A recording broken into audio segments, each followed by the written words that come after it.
Assalamualaikum warahmatullahi wabarakatuh. My name is Ninda Handayani. I from the English Language Study Program Class A in 2024 with ID number 2402110015. Okay, now I'm gonna read the journal with the title Teaching English to Visually Impaired Students and Analysis of Teachers' Problems. In Indonesia, English is intended to be one of the compulsory subjects in junior high schools, senior high schools, and universities. It is widely known that English is important for the most common reason that English is a global or international language. By mastering English, the student might improve their communication skill within their opportunity to study from various courses and pursue their future studies and careers. Furthermore, R. Marzano, J. Marzano, and Pickering, 2003, state that in teaching English as foreign language or EFL, teachers as the facilitator of student learning take a variety of roles within in the classroom. Teaching English as a foreign language challenging task for teachers, especially to visually impaired students. Teacher is an essential sort of strength in the learning process of students with visual impairment. Emily and BMS 2012 state that teachers of students with visually impairment are qualified specialist teachers who have the skills and practical experience in the field of visual impairment. Their specialist skill and experience establish them as the best qualified individual to address the unique learning needs to visual impaired students. Students who are visually impaired must be provided with appropriate instruction in a variety of subjects, including language, arts, science, and mathematics. To educate them in this subject effectively, they must be taught the necessary skill to enable them to learn to read and use appropriate technology to access and obtain information. Several previous studies report teacher problems in teaching English to visually impaired students. Focus on strengths and problems as well as the technique and material used by 3 EFL teachers working into special primary schools for the visually impaired student and families curriculum, verbalis scarcity of resources, and the use of teaching, the need for allocating extra time for listening and speaking activities and practice inside and outside the classroom to deal with the problem in teaching English to visually impaired students. Audio material or braille books and supplementary aids, in addition to learning environment which include the classroom setting, sound isolation aids, and equipment for listening like speaker or microphone were required for successful English teaching and learning.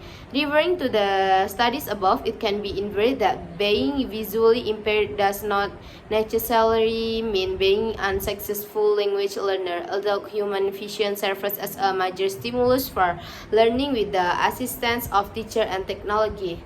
Visually impaired students actually have potential for learning foreign language. Teaching English in a manner that meets the special learning needs of its visual impaired student might be challenging for the teacher. This phenomena encouraged us to conduct similar to research at one special school in Palembang. Our top visually impaired students were unable to see object clearly. The students have difficulty to maximize the function of their eyes or even barely can use their eyes at all. It differs from the student with normal condition of eyes that learn English by what they see around them, such as color, shape, image, facial expression, and book illustration. Consequently, teaching English to visual impaired students needs expertise, enthusiasm, and seriousness of the teacher. The result of the preliminary study indicated that the teacher in this special school faced several problems in teaching English to visually impaired students. So this issue became the main concern of this challenging for the teacher. This phenomena encouraged us to conduct research at one special school in Palembang. This research is intended to analyze the teacher problem in teaching English to visually impaired students based on teachers' perspective and experience.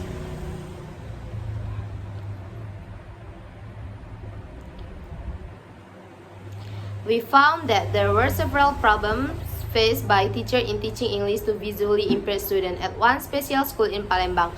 Those consist of time management problems, student attitude behavior problems, lack of instructional material for students with visual impairment, and poor classroom condition. The findings show that most of the teachers had incurred time management problems due to their limited teaching hour for English lesson. This is in line with Olalup and Prince 2013 report that the time allocation has been a very crucial part of the English learning process. Time management has an important role in teaching, especially teaching English as a foreign language for visually impaired students. In addition, describe that time allotment must be allocated and keep in balance with the time and exercises that are needed in each lesson. Teachers have problems to deal with student attitude and behavior, and their studies state that attitude as an evaluative reaction to some reverend.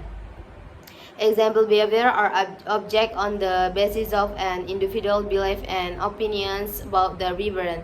According in Ruther Giller and Hagel, bad attitude or behavior might be an expression of dissatisfaction and frustration.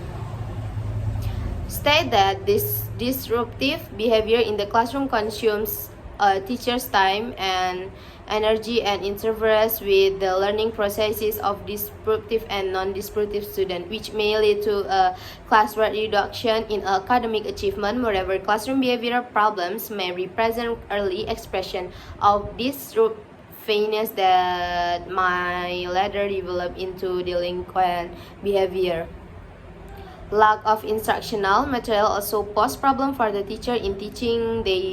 They have very limited teaching material for visually impaired students, such as large print book and textbook, audio, software, and hardware for teaching English. According to Al-Hasami and Al-Ghazawi 2006, using involvement as a standard of evaluating the textbook is one of the different ways. The use of involvement help in investigating the suitability of the textbook for student level and help in exploring student ability to use the learning material. The teacher had to spend more time, energy, and money prepare and print out their own material. They had to print out their material in larger size on their own. Ox and Saunders 2002 emphasized the importance of instructional material, including print, audio, visual material in a language teaching program as the primary means through which students gain access to the knowledge and skills specific in the learning objectivities. Therefore, well-designed textbooks in sufficient quantity for students with visual impairment are needed to improve quality of English teaching and learning process. Poor classroom condition had also become an obstacle that made the teacher experience problem to deal with. Uncomfortable classroom temperature due to insufficient air ventilation. The teacher in teaching, according to Fields, ventilation were often used for classes that have a more high humidity level, and function of the ventilation was to get rid and renew the air inside the classroom. Based on the result of this study, there were several problems that English teachers